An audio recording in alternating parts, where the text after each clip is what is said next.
9 days to the biggest election on the NPP calendar, the election of a presidential candidate, an individual who lead the party go into the election of 2028. Hello, good afternoon, and welcome to another exciting edition of the Citiuation Room, coming to you live from our studios here in Accra. The National Elections Committee of the New Patriotic Party says it is ready for January 31st, the election of a presidential candidate. 211,000 delegates of the NPP will elect a new candidate for the party going to the election of 2028. Just a while ago, or this afternoon, the National Elections Committee of the party held an important event at the Alisa Hotel where they urged or got the presidential aspirants to commit to peace before, during, and after the January 31st presidential polls. My name is Sami Wiafe, and this is the Citiuation Room. You're welcome back. You're still watching the Citiuation Room, coming to you live from our studio here in Accra. I am Sami Wiafe, and today I'm here with Fred Tete Ijabano. The New Patriotic Party, the NPP, just has 9 days to the election of a presidential candidate, someone who will lead the party going to the election of 2028. The party believes that it needs unity before, during, and after the election.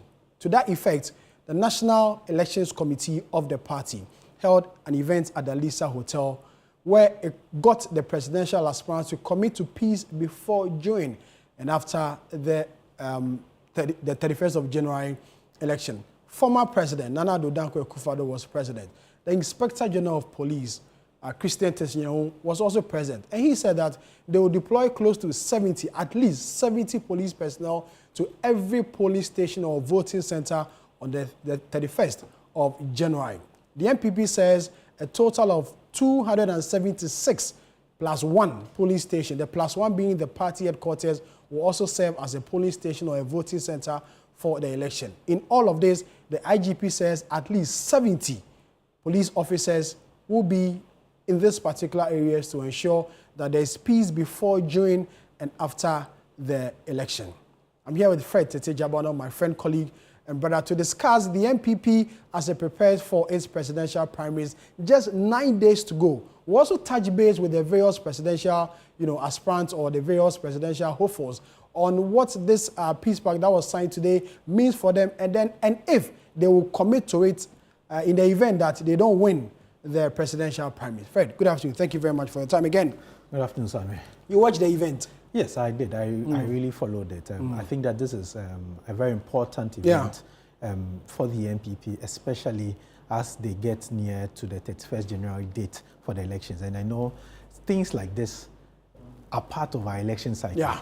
So even with our national elections, you will know that anytime we are getting close to the presidential elections, you will have a forum where everybody comes to sign the peace pact, as we call it. I remember before the 2024 election, there was one at, I think, MPC. Yes, yes. So all parties involved, all candidates involved they come and append their signature to the pact to assure the people of Ghana, this time to assure the people of the NPP that they are committed. No, Fred, if the people of Ghana in general, because it may have spillage, would affect the entire Ghanaian populace. Oh, yes, I do agree, but your first target is are the people, or are the people you are going to serve, the party which carries you to the national stage. And the delegates, the members, the sympathizers will be your first point of call when you are elected or when you lose. That is why they are not campaigning to all Ghanaians. They are campaigning to their party members and delegates. 211,000. 211,000. So, yes, they want to assure the people that, look, we have committed to this peace thing. The party would have to keep on going. The party has to be won after the elections. The question people ask is simple. Usually we see all these things. We see the theater, the whole thing, where you come and sign. But how are you acting? How are you going about your things to ensure that this thing you have signed would remain when the election is over? Because you see, this is not just you, the leader, coming to sign the pact for the whole world to see. It goes beyond the signing of the pact. It goes to what you, the candidates, are saying, how you are directing your campaign team members to go about the campaign, how your supporters are acting towards other opponents. You understand? So, yes, this is symbolic to come and sign it, but signing the pact alone doesn't mean that you are bringing peace. It goes beyond it. The actual work is what you are going to do now. And like you said, we have about 9 days to the elections. Next week, Saturday, the election is taking place. Already this week, we've heard comments from all the parties involved in this particular election. Some of the accusations, some of the words, the name calling, the words being used, as if there's no party after that particular election. So yes, you've had the leaders coming in to sign, but then the work now is how your supporters, your campaign members act afterwards. How you draw them in to tell them that, look, this you are saying is not right. How you condemn some of their actions. That would actually show your commitment to peace or not. But for coming to sign it, yes, for the optics, very beautiful. But the party needs to survive outside the optics. And what are the actions the people are going to take after the optics? That's what is most important. And we saw senior members of the party at this event making speech after speech, drawing the attention for the need for the NPP to remain united going into the primaries and then election 2028.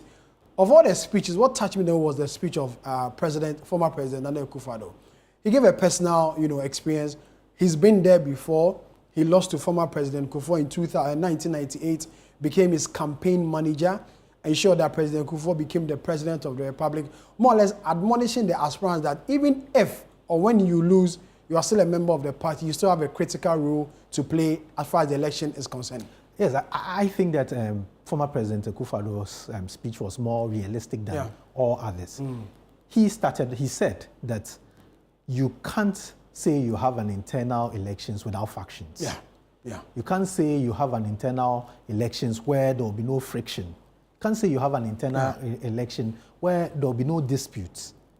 There will definitely be disputes because it's a context. It's a contest. And once it's a contest, people will take sides. People will say things. But you should be measured with the things you say. And after the contest, how do you bring your people together? That is the most important. So he started from 1992, where you had Professor Dubois, you had people like Janice Selby, you had people like Kufuor himself, former President Kufuor, contesting the 1992 elections, and how they were able to come together to run the campaign. And he even mentioned that he was campaign manager for Professor Dubois. He talked about his 96 experience with President Kufuor, where he lost the election and how they dealt with it. And he talked about subsequent elections, telling people that, look, there would always be this kind of friction and divisions in views and support. But then the most important thing is that the party has a history of bringing everybody together after such contest. And that history has to be kept. That tradition has to be followed. Let's take a look at former President Nana Akufo-Addo's speech, where he made some of these comments, and then we'll continue from there. I know the campaign has generated some heat among aspirants and supporters. I believe I'm qualified to say that we have seen it all before. Do not be discouraged by the excesses. The thirst for power and the unity required to win power must combine to motivate us to choose fraternity over factionalism once the primaries are over. Permit me another personal reflection. In 1998, I contested the presidential primaries and came second to John Agyapong Kufuor, subsequently the second president of the Fourth Republic. When the contest ended, I did not hesitate. I became his chief campaigner. That decision was not about convenience. It was about conviction. The unity we demonstrated then helped deliver the first historic presidential victory of the NPP in 2000. And when years later, it became my turn, beginning in 2008, I received the same level of loyalty and support from those who had once competed against me. That tradition of fraternity carried us through difficult moments and enabled us to win and serve God. This is the inheritance we must protect. Former President Nana Akufo-Addo. So, Sami, that was Nana Akufo-Addo in his speech, admitting that some of these internal frictions would happen. And the issue is putting the party together. And the party has done that before. He's spoken about how the party came together to win the election in 2000, how the party came together to win the election in 2016. So yes, it happens. But then how do you move forward after the internal election? And that's a very important thing. The various candidates and their supporters should know that there is always a party after the elections. And even in that statement, President Nana Akufo-Addo says the NPP is bigger than any individual. And so for him, the NPP will remain. Individuals will come and go, but then the NPP as a political party will stand. The more reason why there should be unity. But in fact, with the kind of commentary you've heard, you've seen videos, you think NPP can unite behind any of the individuals who is elected next week Saturday? Sami, why not? Why can't the NPP unite? You saw the body language. You saw the body language on stage among the 5 aspirants. Yes. Some were not greeting each other. But you see, it is not all about the candidates or the aspirants who are contesting. You see, for unity to prevail, yes, you have the candidates who are contesting, but you also have the party which is running the election. What things are you doing to ensure that everybody feels the election is free and fair? When a party does that, I don't think that anybody would have concerns about being cheated. When you go into a contest where you admit that everything has been free and fair, what concerns would you have? When you lose, you know that you lose and you lost fairly. What concerns would you have? You understand? As Nanado said, this has happened before.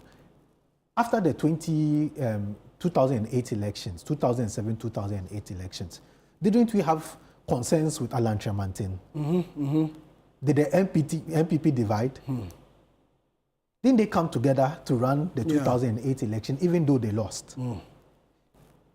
In the lead up to the 2016 elections, what happened within the NPP? Agyapong There was division, but the party didn't die. They managed to bring the party together to ensure that the party wins an election, won the election in 2016. So for me, I don't see the NPP being destroyed unless the people in charge want it destroyed. If everybody is committed to ensure that the NPP is kept in one piece, then there should be no problem. From national executives to Council of Elders, to the various aspirants, to members, to supporters. Why would there be a division? Apart from former President Kufuor, which other party stalwarts spoke at this event? We had the chairman of the Council of Elders, Hackman Oswajimani, and he made a point that you could talk about peace. You could let's do everything you want to do, but on the day of elections, what are your actions? His biggest concern is the issue of tax and macho men whom are brought into the polling areas to come and be security personnel and bring their to be checking ballot boxes and the rest. He's saying that, look, the police has been given the duty to perform such functions. That is why the police was invited into this forum. The IGP actually came to assure the people of the NPP that they are ready to ensure a peaceful election.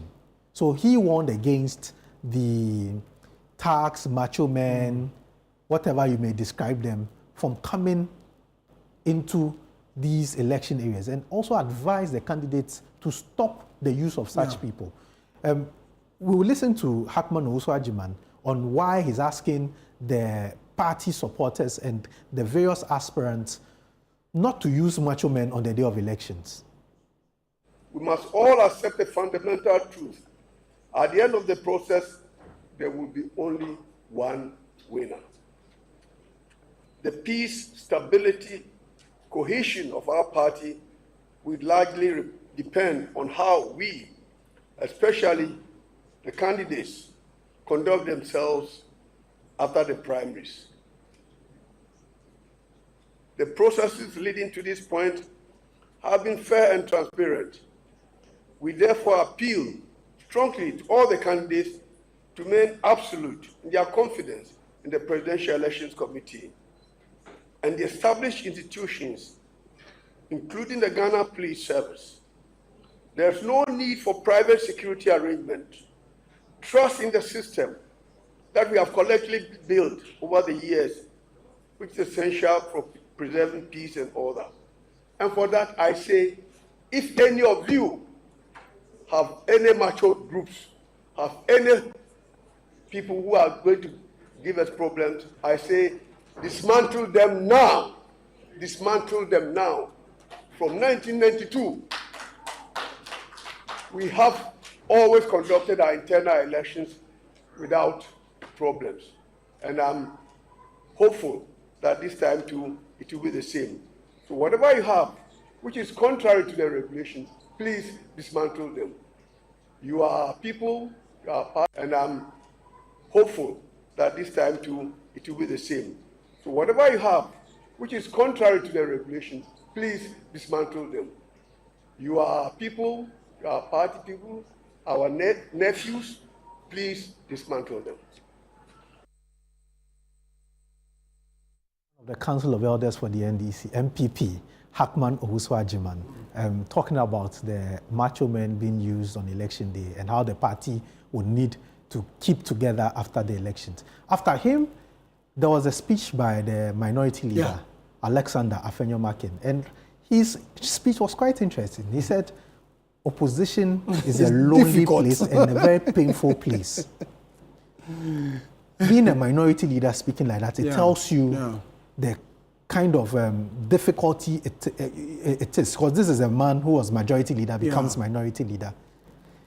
He's the face of the party in parliament, and he's telling you opposition is a very difficult and painful place, a very lonely place, where even people you know when you call do not answer. You don't pick your calls, And he goes ahead to say that that is why the party needs to ensure that it does its things right, keep together to win the 2028 elections. For him, he's saying that the stakes are higher than one person's individual or an individual's interest. So the stakes ahead of the NPP is higher than an individual's interest. So whether you lose or you win, it is not about your interest. It is about the interest of the party. And the interest of the party is winning the 2026 or 2028 elections. Let's take a look at what Alex Afenyo-Markin said to the people of the NPP at the signing of the pact. Opposition is painful and lonely. We know this. Good friends don't pick up calls. They ignore us and they find new friends. We are living it. We feel it every day. And surely, none of us wants to remain there. We want power to serve, to transform lives, and to move Ghana forward. But power does not come through division. Power comes through discipline. Power comes through unity. Power comes through sacrifice. Let us therefore rise above anger. Let us rise above insults. Let us rise above short-term emotions for long-term victory. Let us protect the party that has given us voice, purpose, and hope. And when the contest is over, let us close ranks, lock arms, and march forward together, stronger, wiser, and united towards victory 2028. Our future depends on it. Our party depends on it. And Ghana is counting on us. Acting Chair, colleagues here gathered, political competition is a necessary and healthy feature of every democracy. However, it is how that competition is managed, particularly in moments of heightened ambition and strong emotion, that defines the maturity of a political party and ultimately the stability of the nation. Internal party elections are not merely contests among individuals. They are tests of institutional strength, discipline, and commitment to shared values. The choice to focus on peace at this stage is therefore both timely and commendable. Peace does not happen by accident.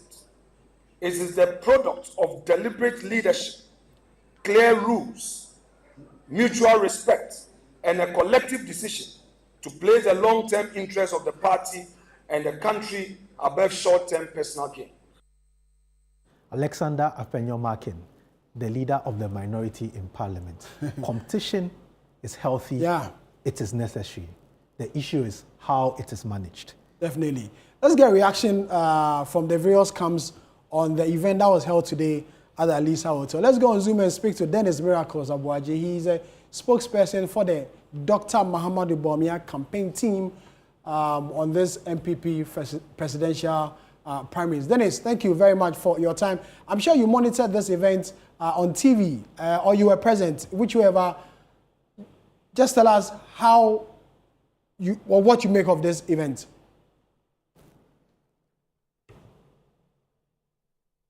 Hello, hello, Dennis. Dennis, on mute. Dennis is. I'm told we don't have Dennis on the line. Let's speak to Kwesi Kwati. He speaks for the Kennedy or Agyapong campaign. He also monitored this event that took place today. Kwesi, if you can hear me, thank you very much for your time. I'm sure you monitored your general impressions. Yes, I did. Far away from the Upper West region. You know, kindly, and myself and the team, together with the Honorable Irena Toshi, we are also embarking on a nationwide tour. Currently, yesterday we finished Savannah, and today we are in Upper West. Yes, so I monitored. Yes, I think so far so good. It's a step in the right direction. Ultimately, we will need to come together in one accord, in unison, before we are able to wrestle power from our main political opponent, which happens to be the NDC. Like the Bible says, a house that is divided obviously cannot stand. So yes, I mean, we're barring all reservations, it is still a step in the right direction, at least if not for anything at all. It is symbolic that as a party, we can still come together in one accord and achieve a common goal. So yes, we commend the organizers, especially the Presidential Election Committee, for their seemingly forthrightness in terms of bringing all of us together so far as the impending presidential primaries is concerned. Kwesi, I know you were far away from where the event took place, but during the signing of the pact, your candidate was seen raising some concerns before he finally signed that particular document. Do you have an idea of the issues he had? Can you tell us what the problem was? Yeah, I mean, certainly I do have an idea, and I've had briefing from him and also from our Director of Elections. Let me also hasten to add that for us, we can speak for ourselves. First of all, he took the opportunity to read through the entire document, which in itself is symbolic of every good leader. Initially, the expectation was that the organizers would have served the parties with the documents, the peace pact, so that they would have read earlier and know the details and content of it before they come for the event and undertake the ceremony. Unfortunately, we did not get the documents as earlier agreed amongst the parties. So Ken had the first-hand opportunity to go through the documents at the venue. And recall that prior to that, the parties had earlier agreed with the Presidential Election Committee and the Electoral Commission that where the voting centers will also be used as the collation centers, and the declarations will also be made there. And so in the event that there is any mishap, that security is compromised, those centers may not be counted. That was what was agreed at the aspirant level together with the Electoral Commission and the Presidential Election Committee. So they agreed on principle that it should be part of the terms of the Peace Pact, which unfortunately was not found in it. So those were when Ken objected that, well, this was an earlier agreement that we resolved as parties that it will be in the Peace Pact. I have read through, I'm not seeing it. So it is only natural that I object, pause, raise the reservation for it to be addressed. And lo and behold, when he led that charge, the chairman of the Presidential Election Committee even admitted that it was an omission, and of course made a verbal assurance that subsequently they will insert it. So I think Ken led that charge, and indeed, hopefully, we hope that that will be resolved. So for me, if you ask me, that was a reservation that was raised based on an observation after carefully going through the Peace Pact or the documents. One other concern people have is that beyond the optics of signing all these documents and committing to peace, how is your team, your leader, and the campaign, how are you going to ensure that the utterances some of your members make, some of the things you say, would ensure that it's bringing peace, it's bringing the party together? Because most of the people have concerns about the fact that a lot of people within your camp go out to say all they want to say, to accuse people using words which are not palatable. How are you going to ensure that you are going to rein all these people in to have a party which is united after this particular election?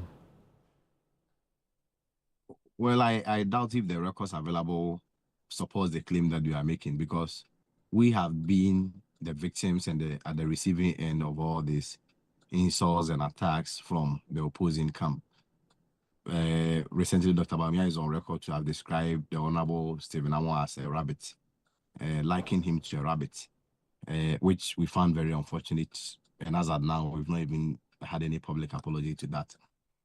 If you also recall, Abroin has constantly been on the neck of Kennedy Agyapong, who we all know that ultimately the Bawumia camp becomes the consequential beneficiary of all this that he's doing.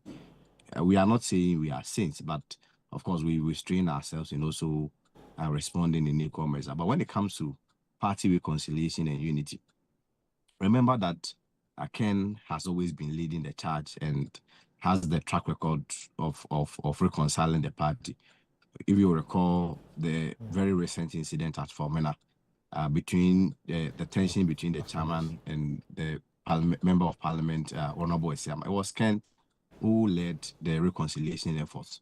And very recently, too, if you recall, during the 2023 primaries, after Ken had lost, he made an initiative connected with Dr. Bawumia, moved to about 100 constituencies to campaign with his own money. So I've always held the opinion that in terms of uniting the party, Ken has demonstrated that goodwill. Ken has that track record. And maybe the question should rather be posed to the Dr. Bawumia camp. But I mean, let me hasten to add that I do not think the Bawumia camp, especially Dr. Bawumia himself, would want to do anything that will destroy the fortunes of the party. So I'm sure that after the victory of Ken and after 31st, obviously all of us will come together in one accord and achieve our common goal. We just have 9 days to go. What's the final campaign strategy? As at now, we are convinced of winning. What is now left is to protect the ballots and they protect the will of the people. And those ones, I mean, certainly I'm unable to share. But I can assure you that we are not going to display weakness on the election day. We are not going to display weakness at the ground. We are going to make sure that, yes, we'll be law abiding, but at the same time, we'll make sure that whatever votes that are casted will be protected, so that if Dr. Bawumia had 8%, it will be counted for him. If Kennedy has 8%, it will also be counted for him. I'm projecting that Kennedy may be doing between 52-54%, Brian 9%, Dr. Bawumia, Alaji 38%, and maybe the others doing 1%. In the unlikely event that you don't win, as you are confident that you are winning, but then in the unlikely event that you don't win, are you going to accept the outcome of the result? I mean, what can you do? Elections has two outcomes. It's either you win or you lose. You don't go in with the mindset that you are going to win only. But I'm very confident that in the current circumstance and the current status and standard of our party, and of course the kind of campaign that we've done and how the delegates have taken our message, I'm very confident that Ken will come out victorious. Kwesi, thank you very much for your time. Kwesi Kwarteng speaks for the Kennedy Ohene Agyapong campaign team, one of the NPP presidential aspirants in the party's January 31st presidential primaries. This is the situation. We're coming to you live from our studio here in Accra. We'll go for a quick break. When we come back, we'll speak to Dennis Miracles Abuaji. He speaks for the Dr. Mahamudu Bawumia campaign team. You're welcome back. You're still watching The Situation Room, coming to you live from our studio here in Accra. Today, the focus is on the New Patriotic Party. With just 9 days to go for the election of a presidential candidate, the National Elections Committee of the party today held an event at the Alisa Hotel committing all 5 aspirants to peace ahead of the presidential primaries. Let's go on Zoom again and speak to Dennis Miracles Abuaji. He speaks for the Dr. Mahamudu Bawumia campaign team. Dennis, good afternoon. Thank you very much for your time. I'm sure you monitored the event. I do not know whether you're present or not, but I'm sure you monitored the event. Your general impressions about it? Well, for me, I think that at least we've ticked that box as well. It's always been part of our internal electoral processes, and I was glad to see almost all the aspirants there and presence, and I think it went well. The most important thing is that we all live up to the tenets in the Pact. That for me is what's most crucial.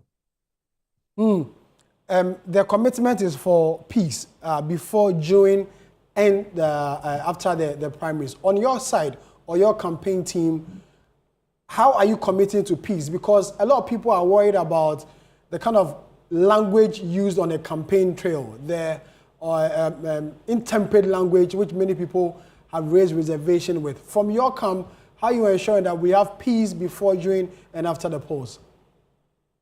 I think the only contribution we can make towards peace in this contest is to, as much as possible, ignore all the attacks, all the words that are thrown at Dr. Mahamudu Bawumia, and we believe that so far we've been able to live up to that, and that should be able to at least keep the peace. I mean, if Dr. Mahamudu Bawumia is to react to all the attacks that come at him, I doubt if we'll be able to have the peace that we are looking for. So that's a commitment that he has made, that as a leader, he is ready and willing to swallow and stomach all manner of attacks for the sake of peace and to ensure that we come out of this in one piece. I mean, you cannot give me one single moment where Dr. Mahamudu Bawumia throughout the entire campaign has said anything whatsoever against an individual or about an individual, or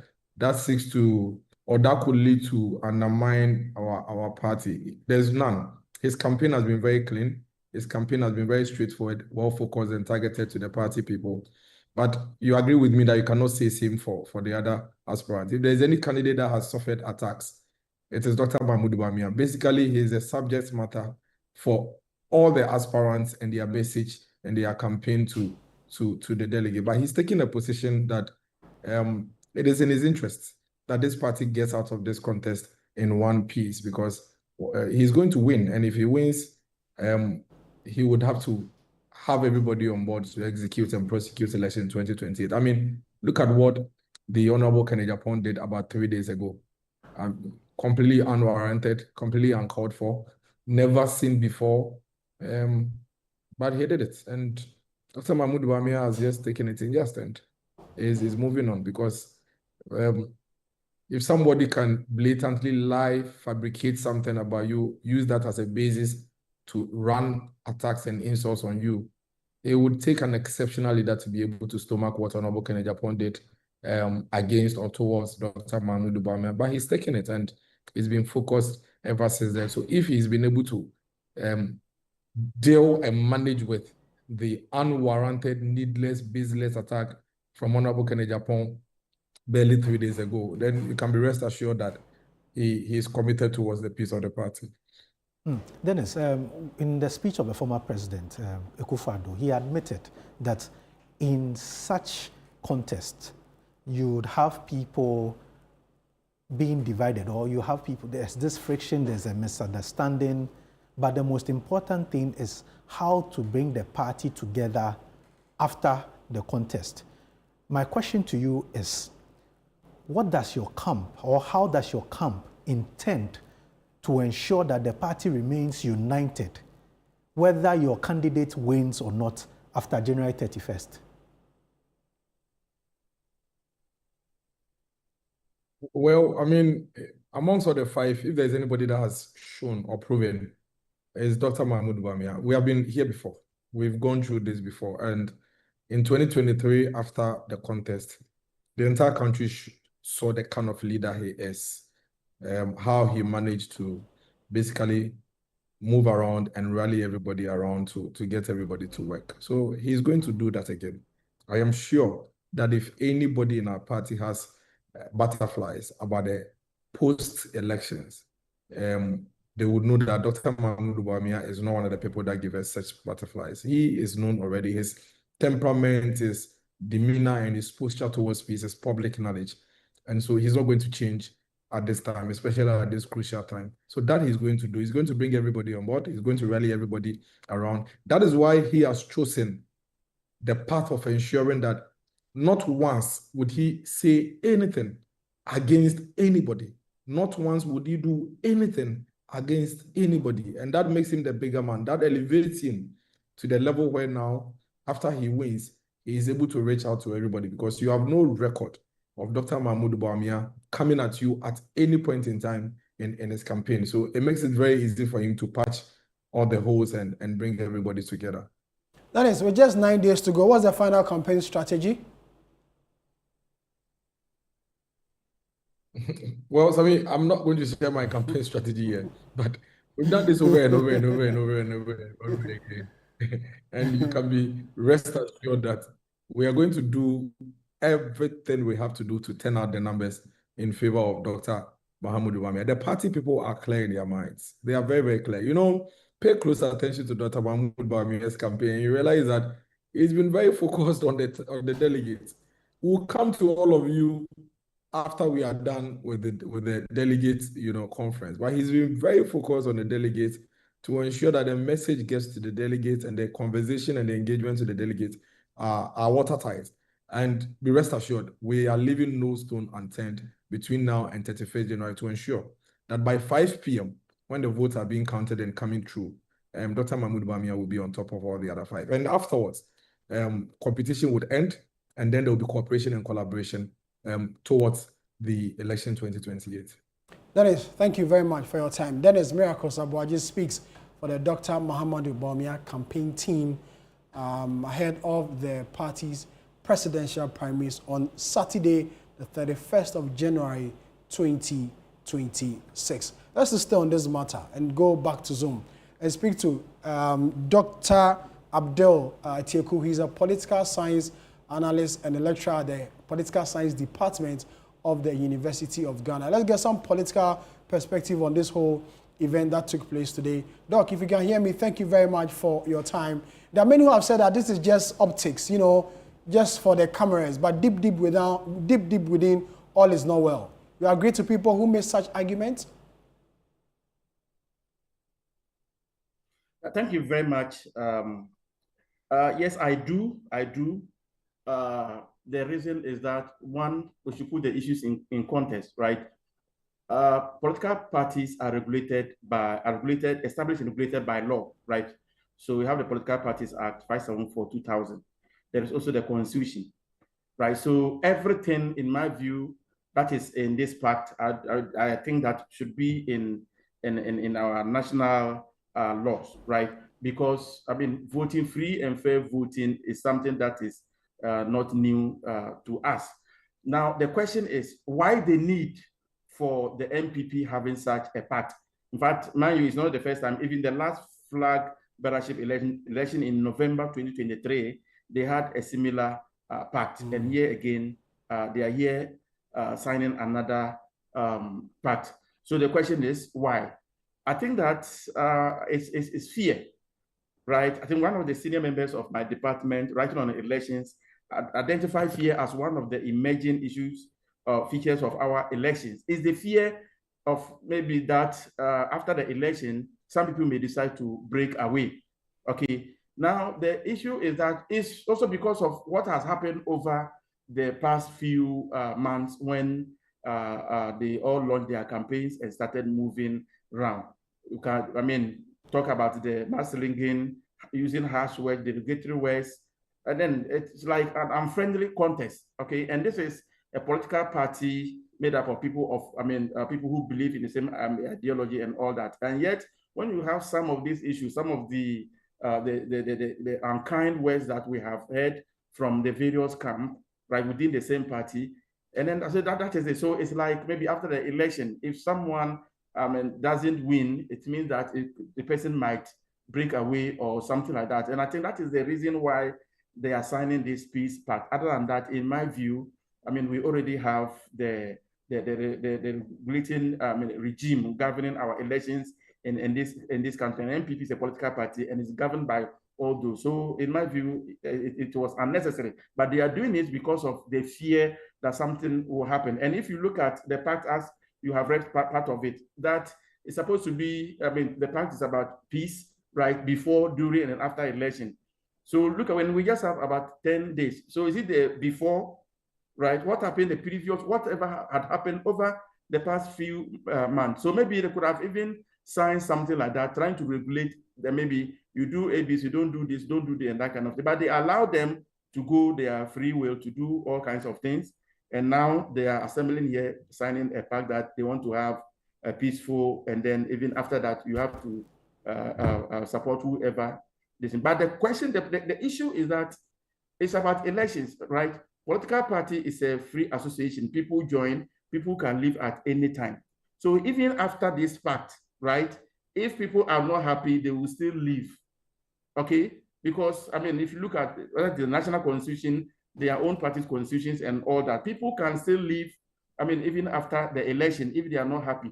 The most important thing for the NPP to do is to ensure that they have free and fair elections, right? So that when you conduct that, when you have that environment where people can, I mean, people will go and vote, I mean, the ballots will be counted without any issues. So that if people lose, they know that they have lost, they have contested, the playing field was even, and then they lost. So that is the only point where, in my view, that will be the only point where people will be willing to go with whoever will be winning in that election. But you have allowed people to do whatever they want to do, mass linking, insult here and there, accusations, so many other things. So after the election, now you are now going to reach out to the other people that you have allowed maybe your key, even if you are not the person insulting, if people within your camp have done that in the past, how are you going to look into their faces to ask them to come and then join? So these are the issues that maybe they could have addressed prior to the contest. But coming just 10 days into their election, in my view, is just because of the fear that something might happen after the election. So let us get people to come and sign the pact. But from where I sit, I still believe that if things are not done rightly, even after the election, people can still, if people decide that they will leave the party, they can still leave. So, Doc, am I to believe that, from what you are saying, it means this, document, this pact, do not really mean anything. It's just for the optics. It doesn't really mean anything. Exactly. That's the point I'm making, because we already have the regulatory regime, right? We already have our electoral rules governing political, the NDC, NPP, all the parties that we have in this country, right? They have been established by law, okay? So we have the Act 574, right? We have the Constitution and all that. And the political parties also have their constitutions, right? So in my view, that's what I'm saying, that everything that, whatever they are doing now is already within, the laws. But because of what had happened in the past, so in my view, even if the most important thing for them to do is to organize free and fair elections. So, but the aspect of before the elections, I think they've not been able to manage that well. So they have allowed people to do whatever they want to do, the insult, the accusations and all that, name calling, everything. They have done everything, right? So now, even if a party wins, so you are not going to reach out to the other people after the insult and all those kinds of things. So in my view, the point is that even after the signing of this pact, if things are not, people believe that things have not been done well, they can still live. So it's just like, maybe people may be talking about the moral aspect of it. Maybe if you sign the peace pact and then you are leaving, they say, but you signed the peace pact, right? But in my view,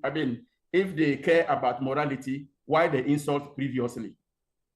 Doc, looking at the past, like you mentioned, and following the campaign before this particular signing of the pact, from where you sit, how easy or difficult would it be for the party to unite after January 31st? Well, it's not going to be easy. The reason why I say it's not going to be easy is that, look, if you look at the NPP, right, after even they have the 2023 elections, I think they went through similar situations. They had a flag bearer. They did not actually have time to maybe kickstart reconciliation to address some of those issues, okay, before they went into the election. Now they lost the election, in a very different way. So, and after the election, so far, after the election, they had a fact-finding committee, that my Okoye's committee, to look at some of the reasons why they have lost in the election. And since then, they've not had any reconciliation to be able to do certain things. Then they are having the elections, okay? So believing that after the elections, they'll be able to patch up.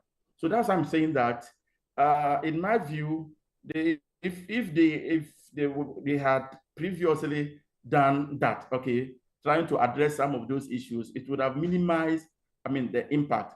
But now they are waiting after the election, after electing the flag bearer, before they will kickstart reconciliation, if they will do it at all, because in the past they didn't do it. And that is what they moved with that into the election and then they lost.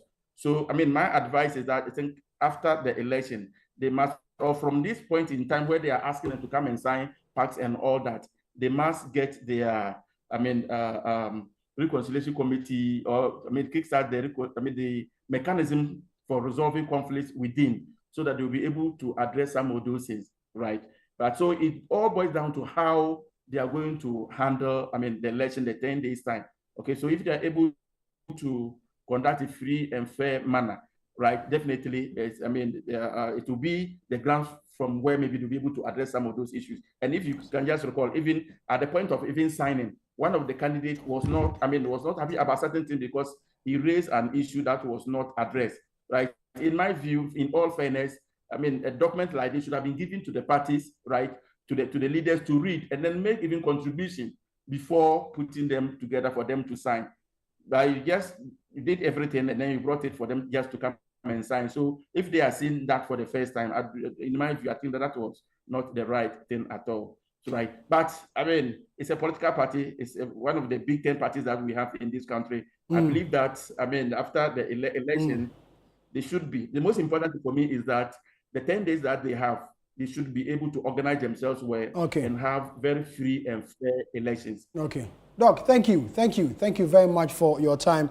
Dr. Abdul Teku is a political science lecturer at the University of Ghana, the Political Science Department of the University of Ghana. Fred, so for me, the summary or my takeaway is that, these parks are just for the optics, nothing really.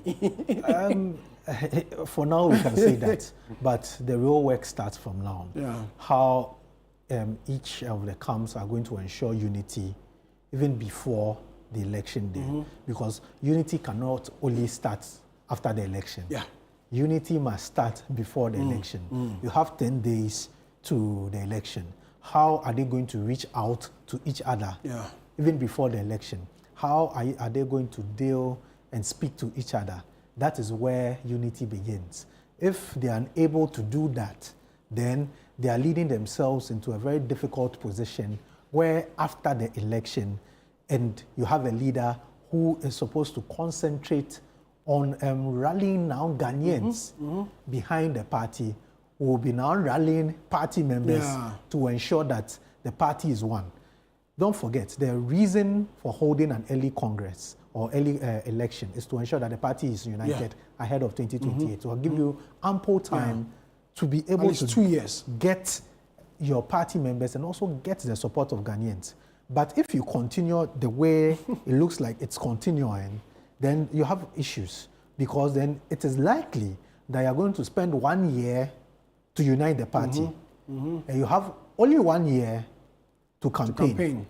Which is problematic, on board. Especially losing the election the way you lost in 2024, and the way Ghanaians will be viewing you. What have you done right? What have you corrected?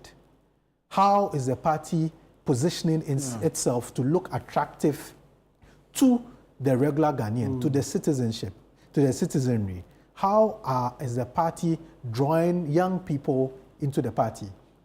If you are not able to do that, and you are spending a lot of your time now having to deal with infighting within the party, then you have a big problem. Don't forget, they haven't gone for national executive elections. That will come in July. If you don't unite now, it means that the party is more polarized and divided. So you should expect what would also come with the national elections.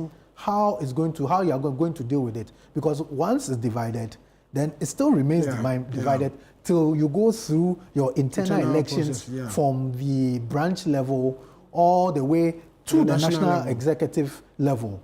How are you going to deal with that? So it is important that the party as it stands, the candidates as they stand, the national executive and leadership of the party will now from today start to ensure that they are building a united party, not waiting for 31st. Interesting conversation there. This is still the situation. We're coming to you live from our studio here in Accra. To end this all, the chairman of the National Elections Committee of the NPP also made some profound statements when the event was held at the Alisa Hotel. For him, he believes that the NPP as a political party has no other choice or no other option than to remain united and ensure that it goes as a united front and support whoever will be elected on the 31st of January to be the flag bearer of the NPP. And so as Fred has said, you know, everybody must come together. They must all be united and ensure that the party wrestles power from the NDC. I said, well, the NDC is also going to go through the same process to elect a flag bearer, because President John Dramani Mahama will not be seeking another term in office. So the NDC will go through a similar process or the same internal process of choosing a successor to President John Dramani Mahama. And now people believe that that one is going to be more, tighter than what we are seeing within the new Patriotic Party. In fact, talking about the NDC, our very good friend Baba Jamal has made some announcements. What is he saying? Yes, he is going to contest the Ayawaso East parliamentary primaries of the NDC. The party has set the 7th of February to run its primaries. Okay. So it's open nominations. He will be filing his nominations on Tuesday, next week Tuesday.